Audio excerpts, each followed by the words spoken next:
చేసి పెట్టుకున్నాను అన్నమాట. వాము, కొంచెం ఉప్పు, పల్లీల పౌడరు, వేయించిన పల్లీలని పౌడర్ చేసుకోండి. మూడింటిని కలిపి మిక్సీలో వేసేసేయండి. అప్పుడు చక్కగా ఫైన్ పౌడర్ అయిపోతుంది.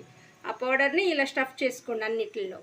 ఇప్పుడు ఇది ఎలా చేసుకోవాలో, పిండి ఎలా కలుపుకోవాలో నేను చూపిస్తాను ఇప్పుడు మీకు.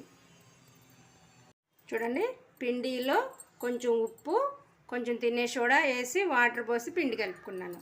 ఈ బజ్జీల్లోనేమో, మిరపకాయల్లోనేమో ఇలా కట్ చేసుకుని పల్లీల పౌడరు, వాము, ఉప్పు కలిపి పెట్టుకున్నాను.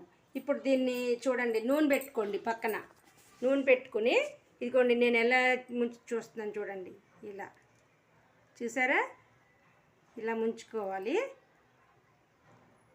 చక్కగా అంటుకోవాలండి అంతా. ఇదిగోండి ఇలా తీయాలి, ఇలా వేయాలి. వావ్, చూసారా ఎలా వేసాను, ఎంత ఈజీగా వేసాను.